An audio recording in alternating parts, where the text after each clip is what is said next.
Okay. Well, kia ora everybody. I'd like to begin today with a Prime Ministerial statement first, as I did yesterday, and then a statement as Leader of the Labour Party, and then open up for questions. So the Prime Ministerial statement first.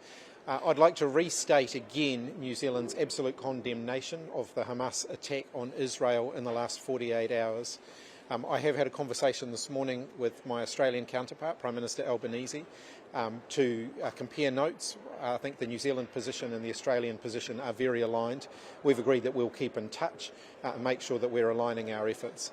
I've also spoken to the Minister of Foreign Affairs and asked her to make sure that New Zealand is poised and ready to contribute to any international humanitarian response to the situation.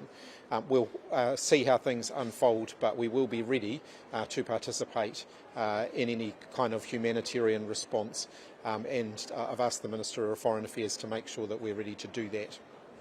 What might that look like? So we can do questions on that first. Options are on the table for all of the sorts of things that we have done in humanitarian situations in the past. Did he sign off on the Naima Huta's statement? My understanding is that a draft was provided to her office. I don't have a chapter and verse of exactly how all of that unfolded, but my understanding is that the source material for that was a draft provided by MFAT. When you spoke to Anthony Albanese, did he express any concerns about the initial statement and it being a bit soft and a bit out of line with what Australia had said? No, not at all. I mean, I think my statement yesterday made very clear New Zealand's position. Has anyone raised a concern with you, not about your statement, but about the No. Have any New Zealanders been caught up with this weird confirmation? So I went through the numbers yesterday in terms of the number of New Zealanders on the Safe Travel website. I think there was only one in the Palestinian territory, and there were a couple of dozen, I can't remember the exact number, in Israel registered on the Safe Travel website. There are still commercial flights leaving at the moment from Israel, so there are opportunities for any New Zealanders who are in the area to leave. In terms of MFAT's travel advice, the advice at the moment is there is a do not travel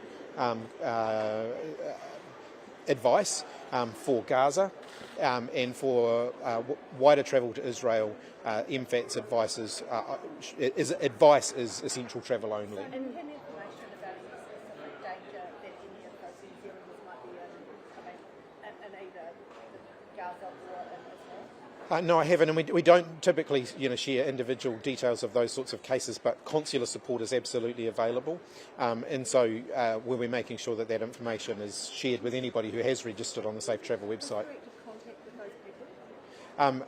Certainly if they want it, then contact is available. So there's no suggestion that any Kiwis or anyone under that hostage or in a threatening situation at the moment? No, we've not had any reports of any New Zealanders being caught up in the immediate conflict, so either through injury or through being hostages. Obviously, if that were to happen, we would respond accordingly. In terms of the Labour Party's policy for Palestine, Yeah. is there any changes to that? Are you still... The Labour Party's ongoing commitment, and in fact it's consistent with the New Zealand Government's commitment, which is applied under successive governments, is that we are committed to a two-state solution. Obviously recognising the aggressive, unwarranted attacks that have happened in the last 48 hours, of course, we will consider that, and the speed with which we action any further response around the recognition of Palestinian diplomats in New Zealand. Chris, you've affirmed Israel's right to defend itself. Yes. Palestine's UN ambassador Riyad Mansour's concerned that will be interpreted as a licence to kill. I mean, what's your thoughts on that? Look, it's regrettable that Hamas has launched this attack. I think Israel is well within its rights to defend itself. And that's not a licence to kill, as the Palestinian representative. Look, there are international conventions about proportionality of response and so on, and we would expect all countries to follow that. Are you saying that the Naima Huta's response, sorry, just clarify, was based on a draft provided to her from the ministry? That's certainly my understanding. So did she was it a mistake for her to have Look, I think we've well and truly moved on from that, in the sense that I made a very clear statement yesterday of New Zealand's position, and I think all of our international partners have accepted that as New Zealand's position. But you've said that this morning that the statement didn't go far enough initially when you followed up with... Look, it was a tweet. I'm not going to lose a lot of sleep over it. I made it very clear what our position was yesterday. So if it came from the ministry, are you going to follow that up with all? Look, I'm sure there'll be an opportunity to have a conversation with them in due course about that. Because it is our problem that like two-state solutions Absolutely. Yeah. Okay, all right, so move on to other issues of the day, and I see once again the National Party's final week of the campaign is again in meltdown today, with David Seymour now threatening to hold a potential national government to ransom on a daily basis now.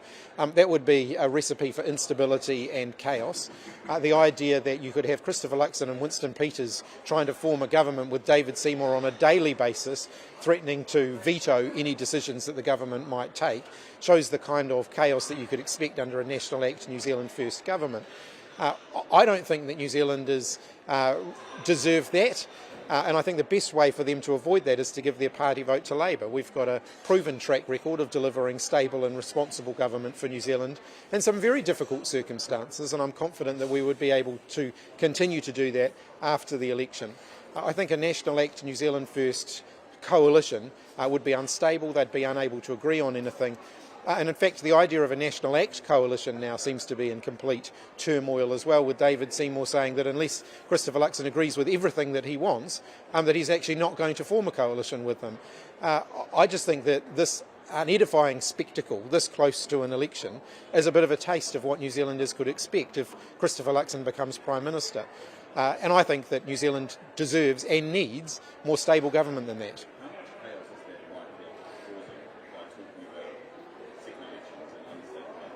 Well, the consequences of unstable government for New Zealand as a whole can be quite significant. You speak to any retailer, and I've spoken to quite a few of them in the last few weeks, and they will tell you that in a run-up to a general election, things slow down a bit. People stop spending money because of the uncertainty that a general election creates. We could be talking about that uncertainty persisting for months or even years under a National Act New Zealand First government. That's going to be bad for the economy. It's going to be bad for people's jobs. It's going to be bad for the management of our public services like health and education, where things could just grind to a halt.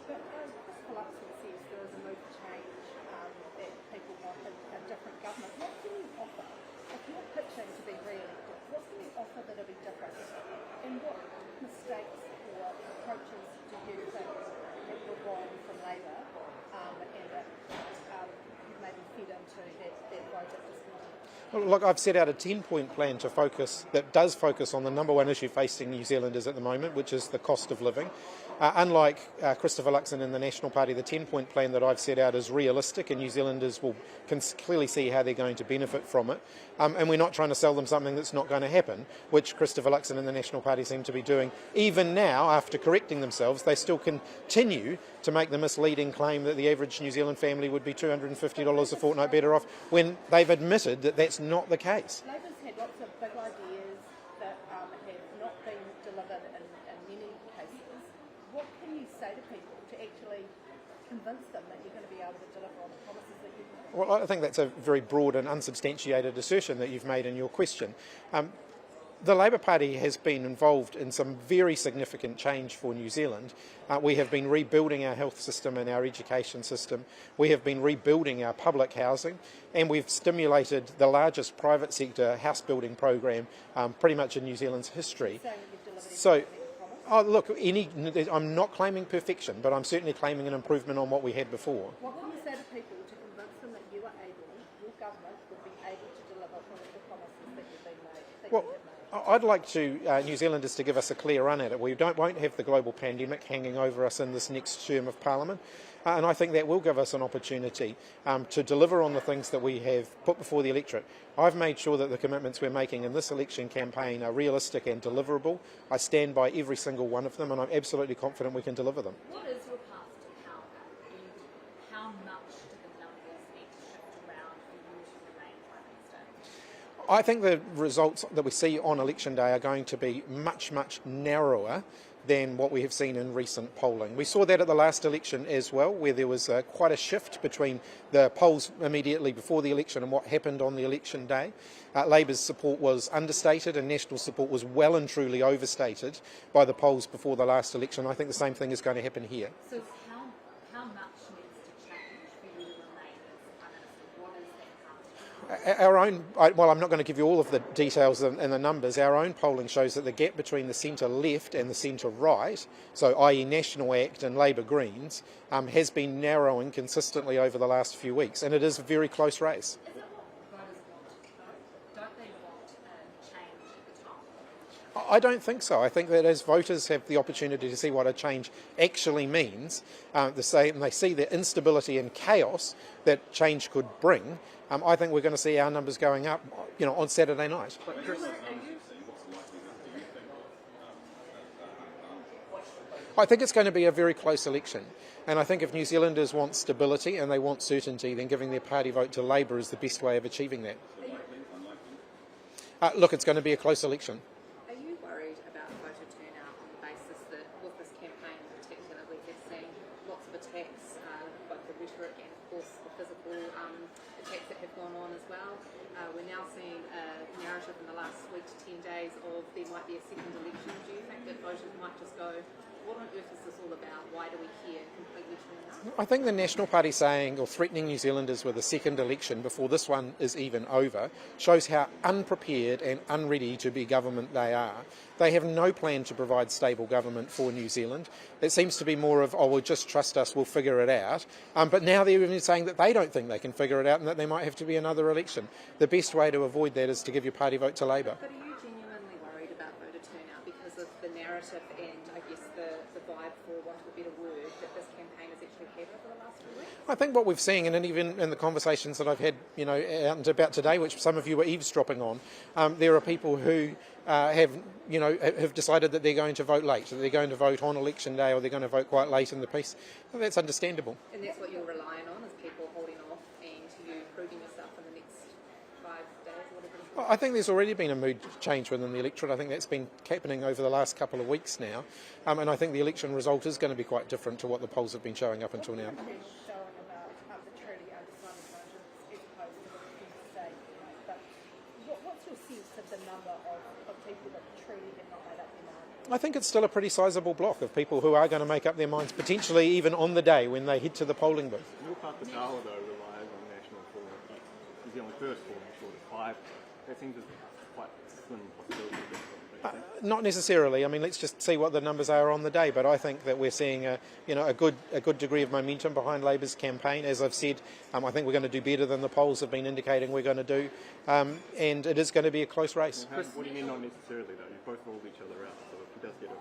Oh, I'm certainly not working with New Zealand First. Let's be clear. If New Zealand First holds the balance of power, it's going to be incumbent on Christopher Luxon to figure out how to put a government together, because he is the one who is committed to doing that. So if they get over 5%, then you'll pass the power, basically. So Well, I said that them getting into Parliament doesn't necessarily mean holding the balance of power. Away from internal polling though, which has gone through with the voters, I didn't really see much work or research, and I spoke to a few people who you said hello to.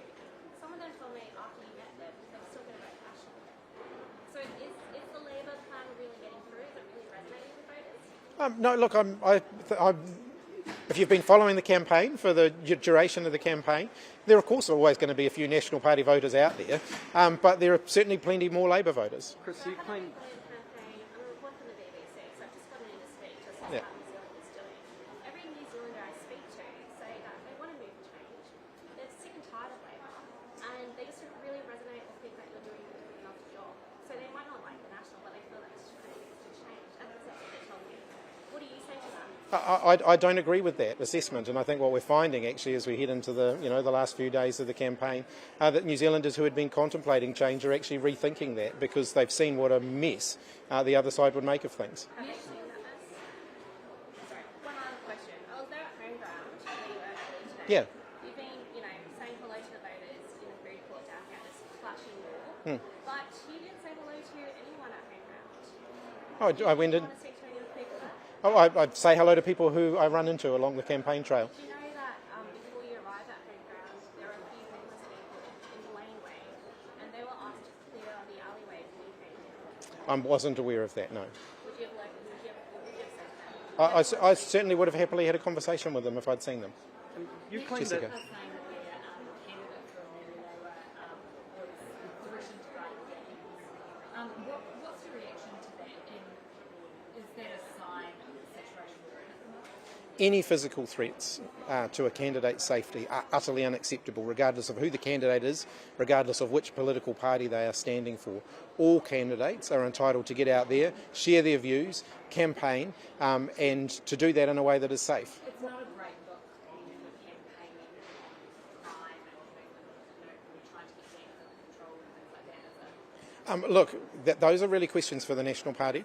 The reality, though, is that I don't think any New Zealanders should have their physical safety threatened during an election campaign. Specifically talking about crime, do you feel like you have crime under control? Do you feel like the government's doing enough? In the last year, police have laid 50,000 charges against gang members. They've seized over 500 firearms from gang members. I'm absolutely confident that we're backing police with the tools that they need in order to crack down on gang crime. Regarding Angry Bart's story that it took the Pacific People's boss 9 months to pay back some of the contribution from his party, what will Labour's approach to the public service be next term? Do you want a harder line from the next commissioner?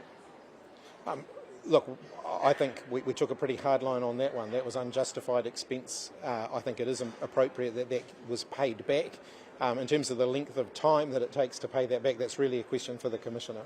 Can I just ask about water reforms? Are you going with three waters or affordable water? Affordable water reforms. Wayne Brown, you might have seen some comments he's been making. He's been making the league national for them to fund water infrastructure. The Crown to anyway. What do you make of this?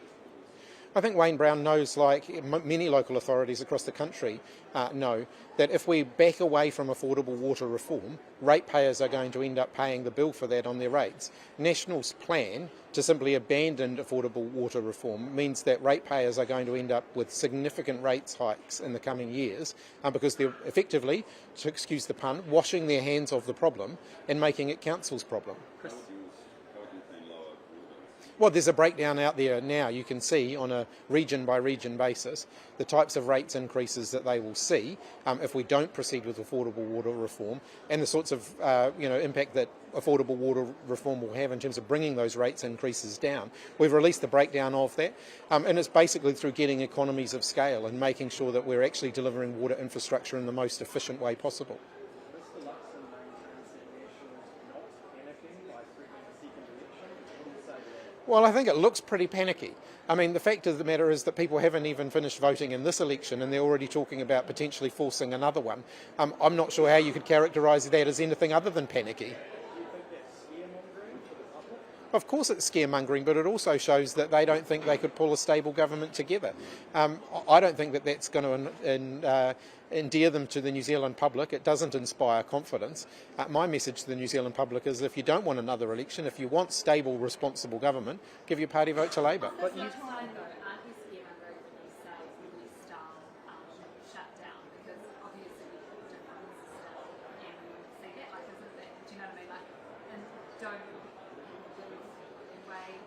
We do have a different system because we've got a system of confidence and supply that means that the government of the day can continue to govern, and as soon as they don't have that, then there's a general election. David Seymour is basically saying that he's not willing to offer supply. Now, supply means money. Without money, you will end up in a US-like situation where the government can't function on a day-to-day basis. When you start talking about a grand coalition, National and Labour, it has happened elsewhere. I think our value systems are quite different. If you had to start talking to avoid a second election, is that something in any way in consideration? No. In any sense? No, Chris, are you absolutely being slightly not. hypocritical? And I know you're smiling to that response, but if you step back and have a look at it, wouldn't selecting the best people from your team, the best people from National, wouldn't that be really good for New Zealand? I actually don't think it would be good for democracy. Democracy ultimately relies on a contest of ideas. It relies on there being a government and there being an opposition. Chris, are you being slightly hypocritical about saying National would pretty much be hamstrung by ACT if they were to be in government when the Greens, your potential coalition partner, have already said we're happy to be on the backbenches if you don't install a wealth or capital gains tax and take on some of their ideas which you're steadfastly against? Aren't you hamstrung like that? The Green Party, neither the Green Party or the Māori Party are threatening to bring down the government and force a by-election if they're in a position to do so, or not a by-election, another general election if they're in a position to do so. They might though, because it's their bottom line. But they will not, and I'm absolutely confident that they won't. How are you so confident about that? Because that is not the way they've operated during the time we've been working with them in government. So let's be clear, the Green Party could have brought down the government at any point between 2017 and 2020, and they didn't. They worked very constructively with us Greens have during been very that time. strong about their hard line. Scenario, though, I mean, in that scenario, you have a coalition government with the Greens in support. This time, potentially, they would have the leverage, as with the Māori Party, to put Labour into government. So you're saying they have no leverage, they'll do whatever we say. If that's the option, they'll just go with us and put us into government. Coalition governments and confidence and supplier governments inevitably involve compromise, but not where we've said that we're definitely not where we've said that we're definitely not going to do something. No, there are plenty of areas where we can compromise and we can work together, but not on issues around a wealth tax. Chris, are you pretty much saying that you're happy to be on the backbenches because you're not willing to install a wealth or capital gains tax like the Greens have said? Because they've already said hardline. They have not said that they would force another election by doing that. Co-governance has obviously been pretty divisive over the last couple of years. You have received good feedback in terms of the speech that you gave about a month or so ago now. And you've recently done an interview with Moana as well. Are you worried that when you look back, the lack of talking about what it is that you think co-governance is, what it boils down to, the fact that you've got really articulate in explaining it now, and it hasn't happened earlier, and it didn't happen under Jacinda Ardern in that way either, and was left to people like Willie Jackson and Anaya Mahuta, is in the end going to potentially be the downfall for you? I've said that I think we should have been more outspoken in explaining what we're doing and why we're doing it.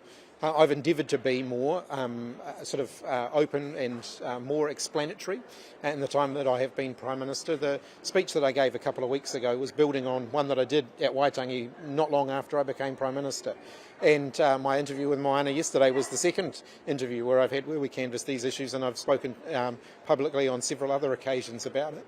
I'm really proud of what we have done. Have senior cabinet ministers and prime ministers underestimated how much of an issue that was going to be and how divisive it would end up becoming? I think we probably shouldn't have left it to just our Māori MPs to front that for as long as we did.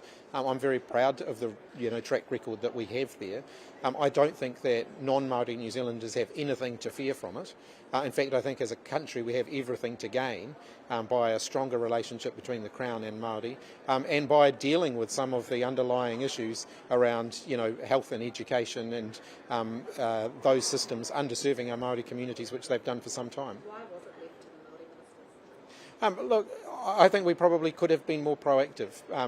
I'm endeavouring to be more proactive. But why wasn't it? Well, look, that's an impossible question to answer. Was it seen as a Māori issue? No, I don't think so. I just think we could have been more proactive about it.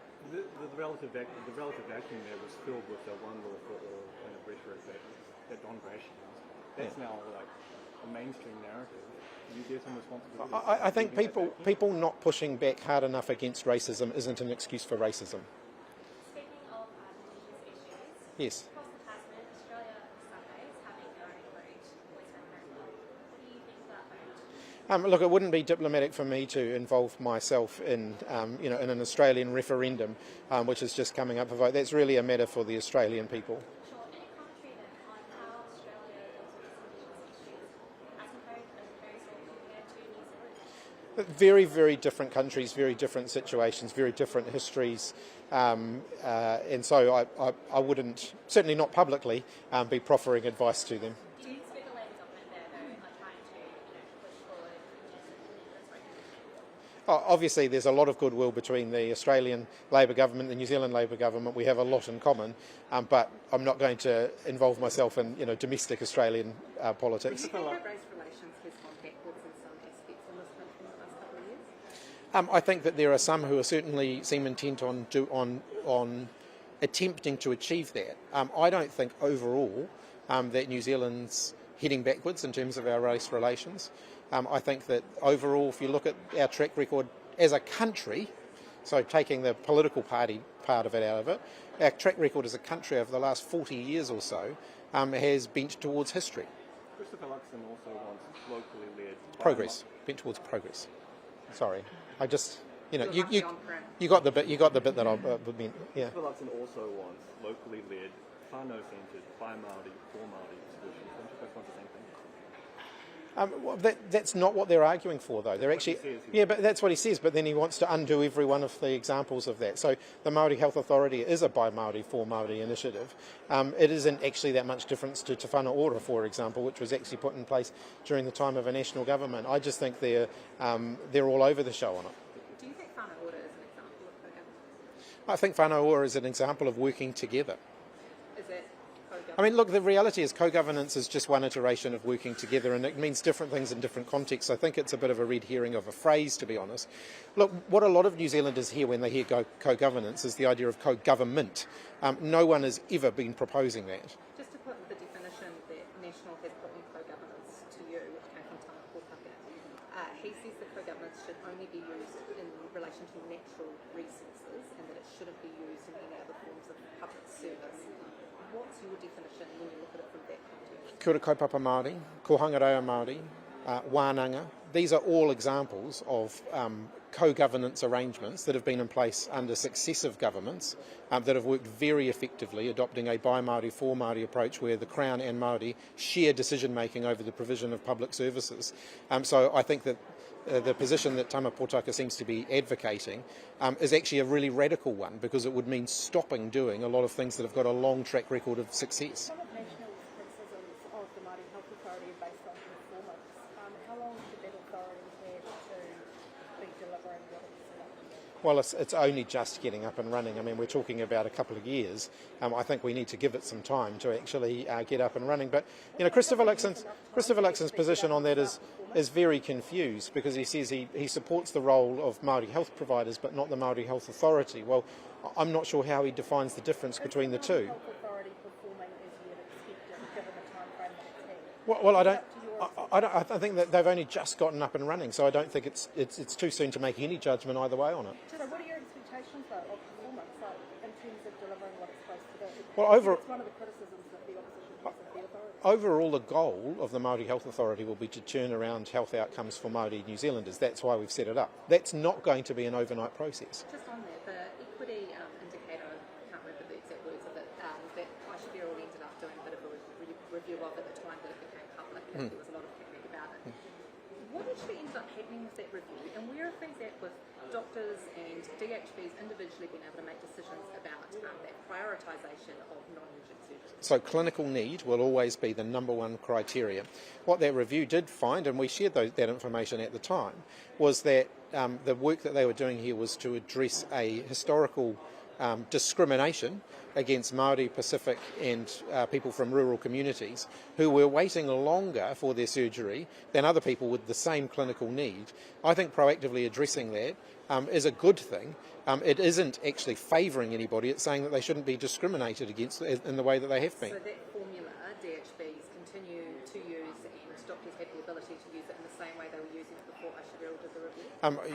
That's probably a question best directed at Aishibiro in terms of the most recent, in terms of the most... From you or from the Cabinet that there needed to be a change in the way that formula was being used for non-urgent surgery. As I have said, where they are proactively addressing historic discrimination by ensuring that there isn't discrimination, I support it.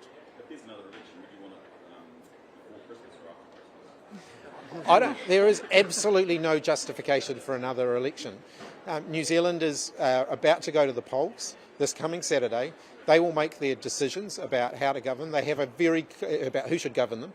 They've got a very clear choice: a Labour-led government that will provide stable, responsible leadership for New Zealand, or a coalition of chaos led by Christopher Luxon and the National Party, which can't seem to agree on anything in opposition, let alone try and run the country. Chris, Yeah, we're just going to take another couple. How would you rate your skills in the field today? Passable, but I'm not expecting a call up anytime soon. How would you compare to your skills on the campaign trail? I haven't spent any time thinking about it. Chris, recently community pharmacists raised real concerns about National dodging questions about ownership laws. You guys have committed to extend the current sort of situation. Is that a concern that you share as well, about potential big companies taking over local ownership? I don't want to see a corporatised environment where small communities lose access to their pharmacies. Actually, in terms of accessible healthcare, pharmacies, particularly in smaller isolated communities, are often a lifeline for those communities. And I would hate to see us reach an environment where it just becomes unviable for those pharmacies to continue to operate. And in terms of the seat, it's going to be very tightly contested, some really strong candidates. How confident are you in your candidate right behind you? I'm feeling very confident. I think he's an excellent candidate. Do you want to come and Absolutely. say a few words? Yeah, look, I'm just campaigning hard until election day. It's been a great experience as a first-time candidate here in Auckland Central, and the youngest of the three of us that are vying in this race. So yeah, just out here having fun, and it's really good to have a walk around. What are the main this morning. issues that you're sort of campaigning on for Auckland Central? Definitely making Auckland Central safer, campaigning also on housing and on renters' rights and all of these sorts of things that are really important to the city centre community. Any thoughts on the opposition you're up against? They're pretty strong candidates. You're confident you're backing yourself? I'm backing myself. You know, look, all I can do is campaign hard until Saturday, and that's what I'm out here doing today. Well, I'm young, and this is one of the youngest seats in the country. She is, and I've had a background in housing policy, and that's obviously one of the biggest issues facing young people at the moment. So I'm keen to keep that work going, and also bring my experience in software engineering to Parliament. Cool. Thanks, everyone. All right, thank you. Right.